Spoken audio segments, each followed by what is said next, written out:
All right, let me get this out of the way real quick because I am not a clickbaiter. I'm going to just mention this here because I don't want to make a whole video out of it. I'm not a view farmer and I'm not like, oh, news about an MLP. Let's make a whole video about it when there's literally no information about it. There's no point. Everybody who made a video on this is just trying to view bait, and that's crazy. I don't think you should do that.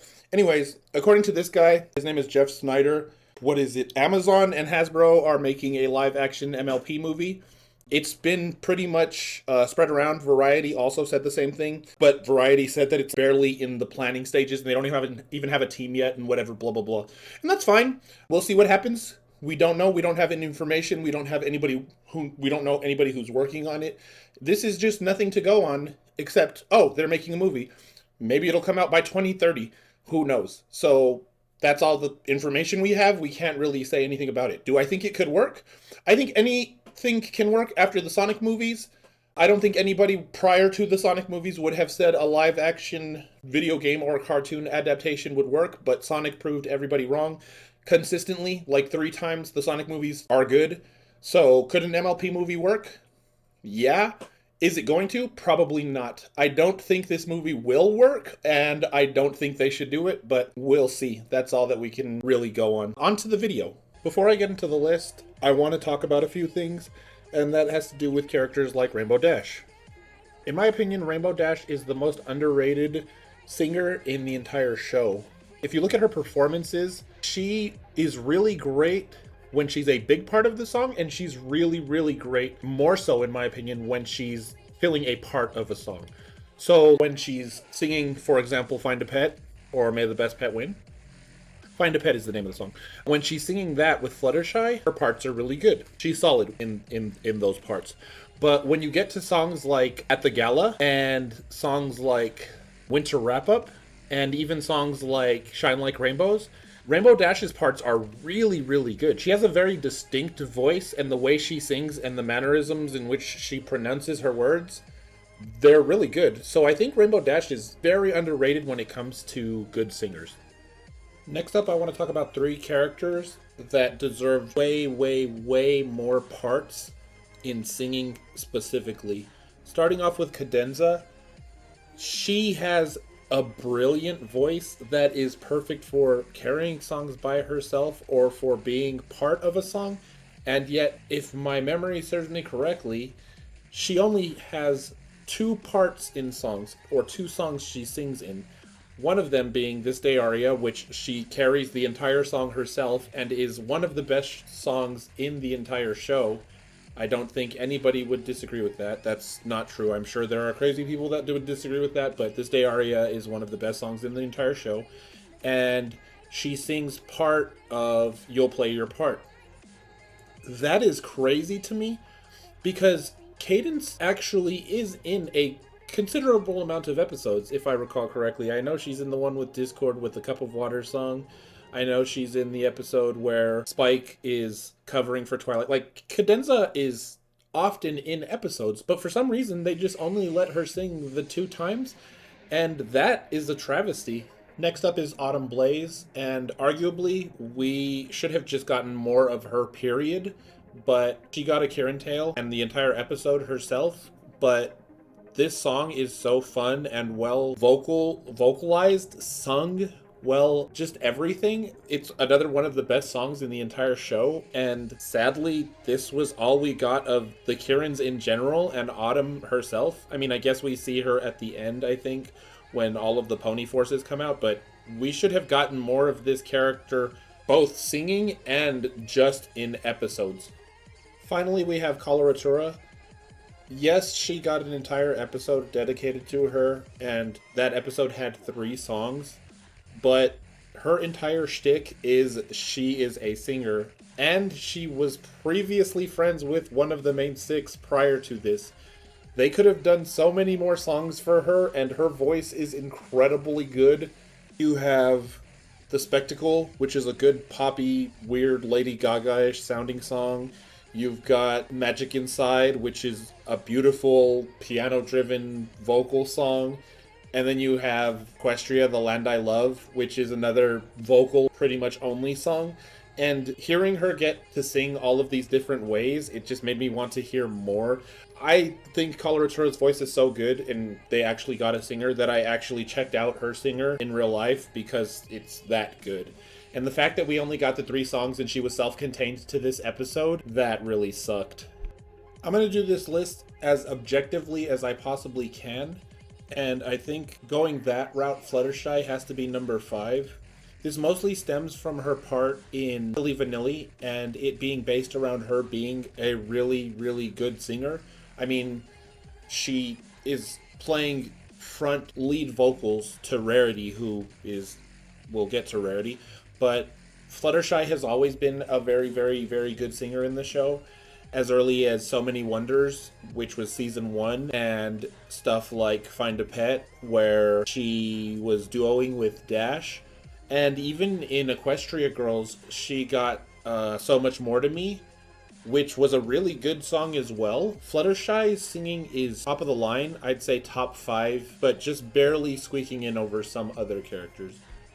I really had a debate with myself over who should get number 4 and who should get number 5 between Rarity and Fluttershy, because they're both really solid vocal-wise, and they have great songs.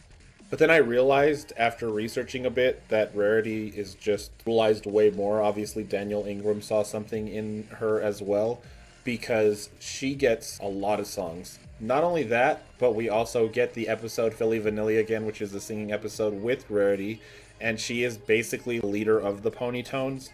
So that's already saying that she's already into vocals and a cappella singing and stuff like that. And then you realize she has Art of the Dress, which was really early on. She has Becoming Popular. She has Generosity. She has Rules of Rarity. She duos with Pinkie Pie in It's Gonna Work. And she didn't just lead songs and duo in songs. She also was amazing background-wise in stuff like A True True Friend. Rarity kind of just does it all as far as vocals go, and that convinced me very easily that she deserved to be number 4. As I said at the beginning, I'm going to keep this list objective, and I would have put Rarity here instead of Pinkie Pie if I was giving my subjective opinion, because I like Rarity more than Pinkie Pie, and I like her songs more than Pinkie Pie's songs. Mostly. But objectively, Pinkie Pie has to go above Rarity, I think. Because Pinkie Pie is the OG singer. Like, she started the songs in MLP, basically. You start off with Giggle at the Ghosty, and she doesn't stop singing, mostly. I can't mention all of the little ditties and stuff that she sings, like the Ticket song that she sings for Twilight, and the songs that she sings for Cranky Doodle Donkey. But she sings stuff like the Smile song, which is, again, arguably one of the best songs in the show, if not the best song in the show. And she doesn't just sing lead, she does it all kind of like Rarity. In Apples to the Core, which is a Apple Family song, Pinkie Pie has the best part in that song as well. She also doesn't just sing goofy, fun songs or upbeat songs with Pinkie's Lament. That one's a more serious, sad song, and she does incredibly vocally in that song. And it's not just that, she does festive songs like Pinkie's Present is another one that you really wouldn't expect a Christmas song. It's a heartwarming song, but it's a Christmas song. And yeah, it's not really fair. I think that Daniel Ingram knew that Pinkie and Rarity were his strongest singers as far as the main 6 goes, because that's why in It's Gonna Work, again, she features in that, and I think that's why he had them duo in that, Rarity and Pinkie, because he was like, these two are really good together, and they also have the most songs, I think, in the show together out of the main 6, other than maybe Twilight, but Twilight gets main character privilege, so it was pretty easy objectively to put Pinkie Pie in number 3 as far as just quantity and quality of what she does in the show.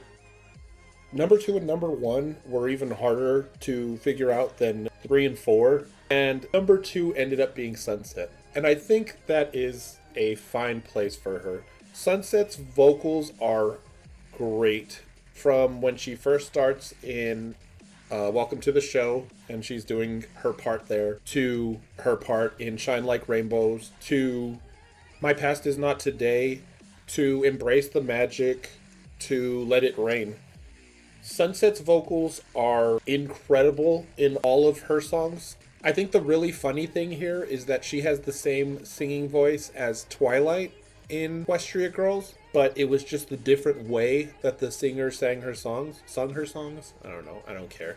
The way that she used her voice was much better for Sunset, and I think she stands out as one of the best, well, the second best, and it was pretty easy to figure out who the first best of the entire series is. Number one was obviously going to be Adagio. After some consideration, it's not really hard to see why. Kazumi voices Rarity's singing voice as well, and Rarity is on here too. So it was kind of like, these two are the best singers in the show. It's Kazumi and Rebecca Schwartz, who also does Twilight's, but Twilight isn't as good of a singer as Rarity is. So it's kind of just quantity and quality again. Adagio pretty much only has 3 songs, really. She also has Battle of the Bands, but I don't think that song is very... It's more of a talky song than it is a singy song. But then you get to Under Our Spell, and you get to Welcome to the Show. And if those two would have been the only songs that were sung by Adagio, she still would have been number one. But she also got another song in Find the Magic, and these are all heavily vocally driven songs, like the harmonizing that she does with the other 2 sirens. I always forget their names, Sonata, and I always forget the other one. It's always Sonata and freaking the other one. I don't know how I always forget her. But they're vocally driven songs, and they sound super good. Even if you take out the music, the singing is perfect. It's so good, and it's just literally perfect. I couldn't say more. These songs can be listened to without music. They can be listened to with music. They are vocally the strongest songs by far, and it makes sense. Adagio and the sirens are completely based around having musical powers and singing powers, so they should obviously be ranked high up there. And Adagio she is the best singer in all of Generation 4 of MLP, and I honestly would say it's not even close.